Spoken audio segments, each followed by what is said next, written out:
مفتی طارق مسعود کے بیانات کے لیے مفتی صاحب کے آفیشیل چینل مفتی طارق مسعود سپیچز کو سبسکرائب کریں۔ والموعودۃ فی النار رواہ ابو داؤد والترمذی۔ واعدہ جو زندہ دفن کرنے والی، اور موعودہ زندہ جس کو دفن کیا جائے۔ یہ حدیث میں بہت سارے اشکالات ہوتے ہیں، کیونکہ اس میں صراحت ہے کہ جس عورت نے زندہ اپنی بچی کو دفن کیا وہ بھی جہنم میں، اور اس کے حدیث کے جو ظاہر سے پتہ چل رہا ہے، اور جس بچی کو دفن کیا گیا وہ بھی کہاں؟ جہنم۔ تو اب اس بیس پر بعض علماء کا یہ عقیدہ ہے کہ کافر کی بچی، جو کافر تھا اس نے اپنی بچی کو زندہ دفن کیا تو وہ تو جہنم میں جائے گا، لیکن وہ بچی بھی چونکہ غیر مسلم کی تھی اس لیے وہ بھی کہاں جائے گی؟ اس حدیث کے ظاہر سے یہ پتہ چل رہا ہے۔ لیکن اگر ہم دوسری نصوص کو دیکھتے ہیں تو دوسری نصوص سے پتہ چلتا ہے اس حدیث کی جو تشریحات کی گئی ہیں، اس حدیث کا شان نزول کیا ہے۔ مسند احمد میں حدیث ہے کہ رسول اللہ صلی اللہ علیہ وسلم کے پاس ایک صحابی آئے، عرض کیا کہ یا رسول اللہ، میری والدہ غریبوں کو کھانا کھلاتی تھی اور مہمانوں کا اکرام کرتی تھی اور یہ نیکیاں کیا کرتی تھی، اور اس نے اپنی بیٹی کو دفن کیا ہے، تو کیا میری ماں کی یہ نیکیاں کام آئیں گی؟ وہ کہاں جائے گی؟ تو آپ صلی اللہ علیہ وسلم نے اس موقع پر فرمایا الواعدۃ والموعودۃ فی النار، زندہ دفن کرنے والی اور جس کو دفن کیا گیا دونوں آگ میں۔ سمجھ رہے؟ تو اب اس حدیث سے تو اور زیادہ تائید ہو جاتی ہے کہ جس نے دفن کیا وہ بھی جہنم میں، اور جس کو دفن کیا جا رہا ہے وہ بھی جہنم۔ اس کا جواب بعض علماء نے یہ دیا ہے کہ جس کو دفن کیا گیا تھا وہ بالغ تھی، یعنی میں پہلے وہ جواب دوں گا جو راجح جواب نہیں ہے، پھر وہ جواب دوں گا جو سب سے زیادہ راجح ہے اور دلیل کے لحاظ سے سب سے قوی جواب ہے، وہ علامہ ابن قیم رحمہ اللہ تعالیٰ کا جواب ہے، وہ بڑا خاندانی جواب ہے۔ باقی علماء نے جو اس حدیث کے، کیونکہ یہ حدیث بہرحال قرآن کی دیگر آیتوں کے خلاف ہے۔ قرآن میں جگہ جگہ لا یظلم ربک احدا، تیرا رب کسی پر ظلم نہیں کرتا، وما كنا معذبین حتی نبعث رسولا، ہم کسی پہ عذاب نہیں دیتے جب تک پیغمبر کو نہ بھیج دیں۔ تو یہ جو اللہ بار بار حجتیں تام کر رہا ہے اپنے بندوں پر، تو اگر نابالغ کافر کی نابالغ بچی کو جہنم میں اللہ تعالیٰ بھیجیں گے تو حجت تو اس پہ تام نہیں ہو رہی نا۔ کیسے حجت اس کے اوپر تام ہو رہی ہے جبکہ وہ مکلف ہی نہیں ہے، وہ تو معصوم ہے۔ تو قرآن کی بہت ساری نصوص کے یہ حدیث کیا جا رہی ہے؟ خلاف جا رہی ہے، اگینسٹ جا رہی ہے۔ تو اس لیے جمہور علماء نے اس حدیث میں تعویلات کی ہیں، اور یہ خوب سمجھ لیں کہ قرآن، یہ جو ہم جب تعویل کرتے ہیں نا حدیث میں قرآن کے خلاف ہوتی ہے، تو اہل حدیث لوگ ہمیں کیا کہتے ہیں؟ یہ ابو حنیفہ کے اندھے مقلد ہیں اور حدیث کو، بخاری مسلم کی حدیث کو چھوڑ رہے ہیں۔ تو ہم کہتے ہیں جو کام آپ خود کر رہے ہو دوسری حدیثوں میں وہی ہم بھی کر رہے ہیں۔ وجہ کیا ہے کہ ہم قرآن متواتر ہے، اس کے ایک ایک حرف اور ایک ایک لفظ تحریف سے پاک ہے، اس میں ایک صلہ بھی نہیں چھوٹا۔ صلہ کا مطلب حرف جار بھی کہیں آ رہا ہوگا نا، وہ نہیں چھوٹا، لام حرف جار آ رہا ہوگا وہ نہیں چھوٹا۔ جبکہ حدیث خبر واحد ہے، اس میں صحابی سے بیان کرنے میں مسٹیک ہو سکتی ہے، اس کا امکان موجود ہے، صحابی نے صحیح بیان کیا، آگے راوی نے بیان کرنے میں مسٹیک کر دی ہو۔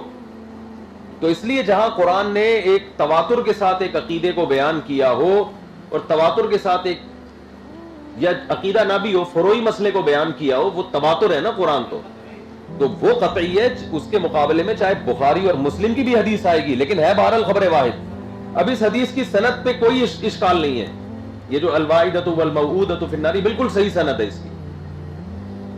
جتنے بڑے بڑے محدثین ہیں انہوں نے سب نے اس کو صحیح قرار دیا ہے۔ سند پہ کسی نے تکلف کر کے ضعیف کرنے کی کوشش کی تو ایک الگ بات ہے۔ تو پہلا جواب اس کا یہ دیا گیا ہے کہ وہ بچی کیا تھی؟ بالغ تھی۔ لیکن اس پر ایک اشکال ہوتا ہے کہ ایک روایت میں اس کا صاف تذکرہ موجود ہے کہ لم یبلغ الحنس، جس بچی کو دفن کیا گیا تھا وہ بالغ نہیں تھی۔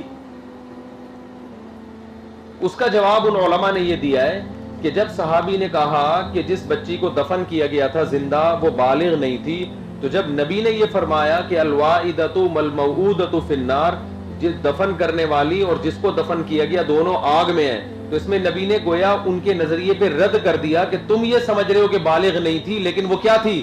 بالغ تھی، اس لیے کہ وہ آگ میں ہے۔ تو گویا اشارتاً آپ نے ان کے نظریے کی کیا کر دی؟ نفی کر دی۔ یعنی یہ تو ایک اصولی بات ہے نا، نابالغ کو اللہ آگ میں کیوں ڈالیں گے؟ تو نبی صلی اللہ علیہ وسلم نے واضح لفظوں میں بتا دیا کہ آگ میں ہے، اس کا مطلب تم جو سمجھ رہے ہو کہ نابالغ تھی تو حقیقت میں وہ نابالغ نہیں تھی. یہ ایک جواب دیا گیا ہے، لیکن ظاہر ہے یہ ظاہر کے خلاف ہے. دوسری اس لیے بھی خلاف ہے کہ بالغ بچیوں کو دفن کرنے کا معمول نہیں تھا. دفن بچی پیدا ہوتے ہی مٹی میں ڈال دی جاتی تھی. عرب میں یہ دستور تھا جو ان کی ہسٹری بتاتی ہے، جو تاریخ بتاتی ہے. سمجھتے ہو؟ تو یہ جواب طاقتور جواب نہیں ہے. دوسرا جواب یہ دیا گیا ہے اس حدیث کا، جو بڑا پاورفل جواب ہے، لیکن اس سے بھی زیادہ پاورفل جواب ابن قیم نے دیا ہے. علامہ ابن قیم رحمۃ اللہ علیہ جب حدیثوں کی تشریح بیان کرتے ہیں بڑی خاندانی ہوتی ہے. ان کو ضرور پڑھا کرو. وہ الگ بات ہے ان کے کچھ تفردات ہیں جو اجماع امت کے خلاف ہے، اس کو کوئی بھی نہیں مانتا. تو لیکن بہرحال بڑا اللہ نے ان کو بہت ذہانت، فقاہت، ابن تیمیہ رحمہ اللہ کو بھی ابن قیم کو بھی بہت فقاہت دی تھی ان کو اللہ نے. تو دوسرا جواب یہ دیا گیا ہے جو جس کا لغت بھی متحمل ہے اور قرین قیاس بھی ہے، کہ یہاں واعدہ سے مراد ماں نہیں ہے بلکہ وہ دائی ہے، جس دائیاں بچی کو دفن کرتی تھی، قابلہ جسے کہتے ہیں عربی میں. ہوتا یہ تھا کہ پہلے زمانے میں جب بچیوں کے زندہ دفن کرنے کا معمول تھا تو وہ جو دائی تھی نا، وہ ماں جب جاتی تھی پہلے سے گڑھا کھود لیا جاتا تھا قبر کے قریب، اور ماں وہاں پر بچے کو جنتی تھی اور دائی سے کہتی تھی کہ اگر لڑکا ہو تو بتا دینا، لڑکی ہو تو میری شکل اس کو مجھے دکھائے بغیر اس گڑھے میں ڈال کے دفن کر دینا. سمجھ رہے ہیں نا؟ کیونکہ ماں کی ایک ممتا بھی تو ہوتی ہے نا کہ بچی کو دیکھنے کے بعد وہ کیسے گوارا کرے گی کہ زمین میں ڈالا جائے اس کو. تو بھائی مجھے شکل ہی نہیں دکھانا، کیونکہ آر قرآن کہہ رہا ہے اتنی آر محسوس کرتے تھے کہ غل وجہہ مسودا وہو کظیم. باپ کا چہرہ سارا دن اس کے چہرے پہ سیاہی رہتی تھی اور وہ کڑوے گھونٹ سبر کے پی رہا ہوتا. اتنی ذلت ہوتی تھی اس کو، لوگوں میں منہ دکھانے کے قابل نہیں ہوتا تھا، یعنی لوگ اتنے تانے دیتے تھے اس پہ. تو غل وجہہ مسودا، سارا دن رہتا تھا مسودا، اس کا چہرہ ذلت سے سیاہ. تو عورت کو یہ ڈر ہوتا تھا میرا شوہر تو مجھے ذلیل کرے گا، رسوا کرے گا کہ تو نے یہ کیا جنا ہے. تو وہ قبر کے قریب لے جاتی تھی اور دائی سے کہتی تھی کہ جیسے ہی بیٹی پیدا ہو، اگر لڑکی ہے تو فوراً مٹی ڈال دینا، ہم دیکھنا ہی نہیں چاہتے اس کو، اور اگر لڑکا ہو تو بتا دینا، خوشخبری دے دینا. تو جو دفن کیا کرتی تھی وہ ماں نہیں کرتی تھی، یا تو باپ کرتا تھا یا وہ دائی. تو یہ ٹینشن سے بچنے کے لیے نا کہ باپ آئے گا پھر دیکھے گا پھر وہ لے کے جائے گا، تو بھائی جب ایک چیز کو مارنا ہے تو ابھی فوراً کر دو. میں نے وہ قبرستان دیکھا ہے جہاں بچیاں زندہ دفن ہوتی ہیں، مکہ میں موجود ہے، اور ایک عجیب معجزہ وہاں پہ ہوا ہے کہ وہاں کوئی بھی تعمیری کام کرنے کی کوشش کرتے ہیں، وہاں لوگوں نے بتایا ہوتا نہیں ہے. کوئی سڑک بنانے کی گورنمنٹ کوشش کرتی ہے، وہ نہیں کھدائی ہوتی وہاں پہ. تو شاید اللہ نے ایک نشانی باقی رکھنی ہے کہ دیکھو نبی صلی اللہ علیہ وسلم جس معاشرے میں اس میں عورت کے ساتھ سلوک کیا تھا، اور آج یہ بدبخت لوگ، لبرل لوگ عورت کے حقوق کے ٹھیکیدار بنے ہوئے ہیں. یہ کہتے ہیں مولوی لوگ اور یہ اسلام عورت کے حقوق کی پامالی. ابھی طالبان کو جو بدنام کیا جا رہا ہے نا، اس میں سب سے زیادہ عورت کیا جا رہا ہے. عورت کے حقوق، عورت کے حقوق، عورت کے حقوق کی باتیں کر رہے ہیں لوگ. تو وہ کیا کرتے تھے کہ بھائی دائی اس کو دفن کیا کرتی تھی زندہ. تو حدیث کا مطلب یہ ہے کہ الواعدۃ، جس دائی نے اس بچی کو دفن کیا، والموعودۃ میں صلہ محذوف ہے، والموعودۃ لہا، جس کے لیے دفن کیا جا رہا ہے، جس کے آرڈر پہ دفن کیا جا رہا ہے، وہ دونوں جہنم کی آگ میں. تو یہاں صلہ محذوف ہے، اور صلے کا حذف ہونا عربی میں یہ تو رائج ہے نا، صلہ بہت جگہوں پر حذف ہو جاتا ہے. تو موعودہ سے مراد عین موعودہ نہیں بلکہ موعودہ لہا ہے، جس کے لیے دفن کیا جا رہا ہے. جو دفن جس نے کیا وہ بھی آگ میں، اور جس کے لیے دفن کیا گیا اگرچہ وہ ماں ہے لیکن چونکہ اس عمل پہ راضی ہے تو وہ بھی آگ میں جائے گی. یہ بھی تعویل کی گئی ہے. اور تیسری تعویل جو علامہ ابن قیم رحمہ اللہ نے کی ہے وہ سب سے خاندانی ہے. وہ یہ فرماتے ہیں کہ جمہور کا یہ مذہب ہے، جمہور کا یہ قول ہے کہ قیامت کے دن اللہ تعالی جتنے بھی غیر مسلموں کے بچے ہیں، یا وہ غیر مسلم جن تک اسلام پہنچا ہی نہیں ہے، اسلام کی دعوت ہی نہیں پہنچی، تو قیامت کے دن ان کو آزمایا جائے گا، جو راجح قول ہے. اب یہ بھی دیکھو بہت سے غیر مسلم ایسے ہیں جن تک اسلام کی دعوت پہنچی نہیں، ان کے بارے میں اجماع ہے کہ وہ جہنم میں نہیں جائیں گے، حالانکہ وہ عاقل بالغ تھے. تو سوال پیدا ہوتا ہے جب وہ عاقل بالغ ہو گئے جہنم میں نہیں جائیں گے تو ایک معصوم بچی کس بیس پہ جہنم میں جائے گی؟ تو یہ بھی تو قرآن و سنت سے ہی پتہ چلتا ہے نا. جس تک اسلام کی دعوت نہیں پہنچی تو وہ معذور سمجھا جائے گا قیامت کے دن, یعنی اس سے اسلام کے بارے میں سوال نہیں ہوگا. تو قیامت کے دن اس کو آزمایا جائے گا. تو نبی صلی اللہ علیہ وسلم نے یہ جو فرمایا کہ قیامت یعنی الواعدۃ والموعودۃ فی النار, جو جننے والی ہے, جو اس کو مٹی میں ڈالنے والی ہے وہ بھی, اور جس کو مٹی میں ڈالا گیا وہ دونوں آگ میں.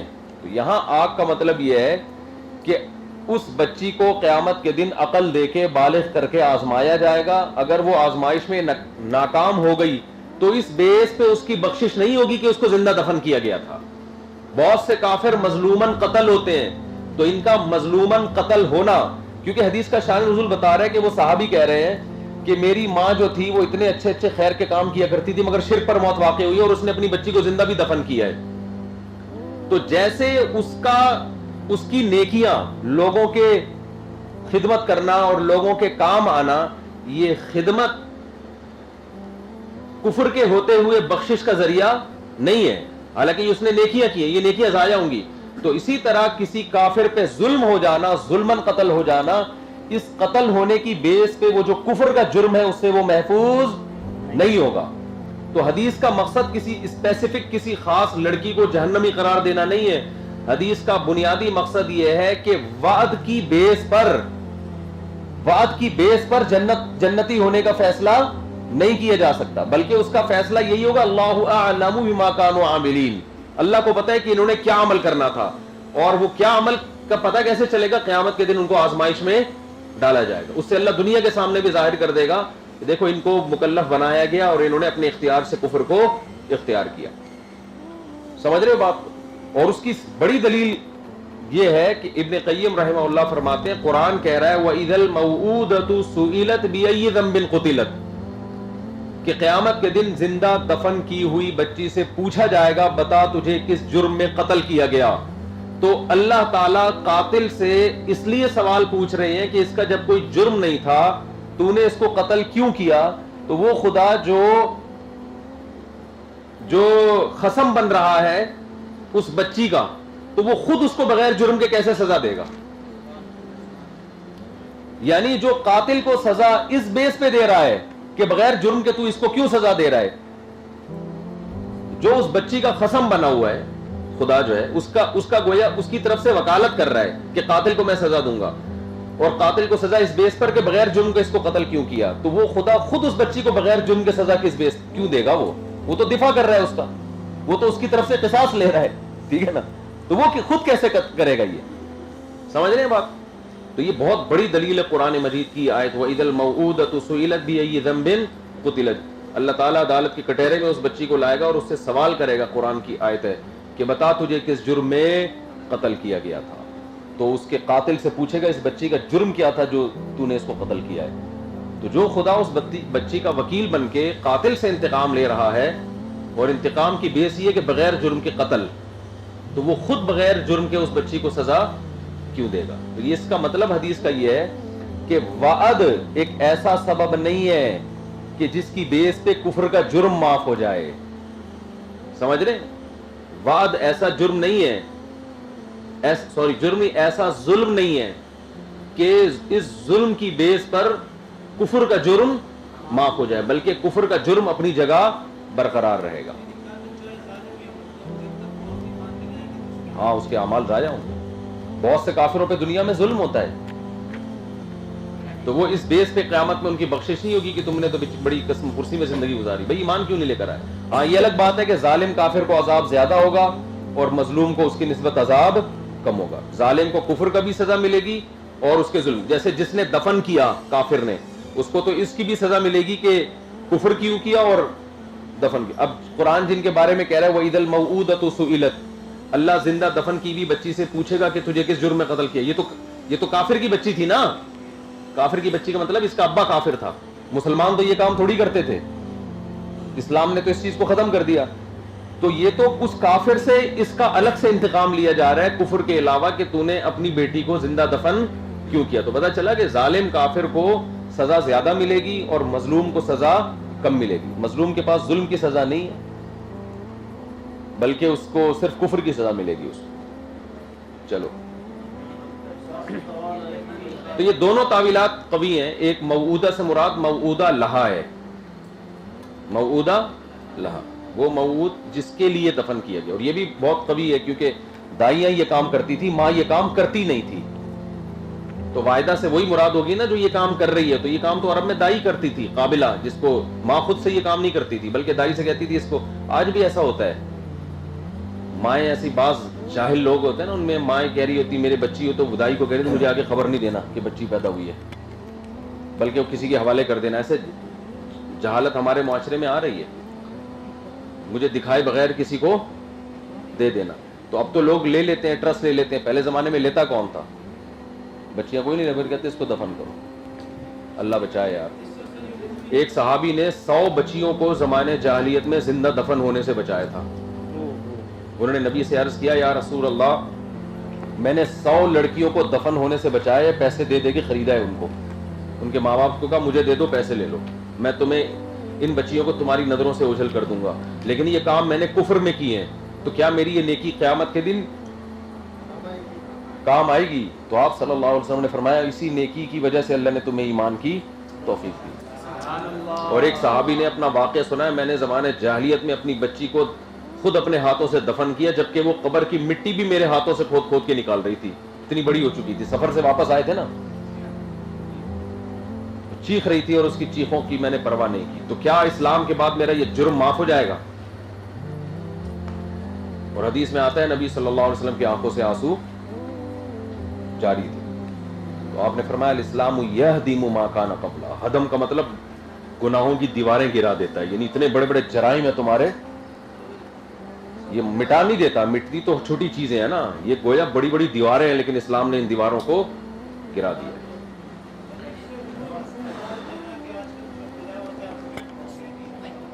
بالکل اس میں داخل ہے یہ تو علامہ ابن کثیر نے لکھا ہے کہ جو ماؤں کے پیٹ, مائیں اپنے پیٹ میں بچوں کو ضائع کرتی ہیں وہ بھی وعید میں داخل ہیں. قتل تو کر دیا نا,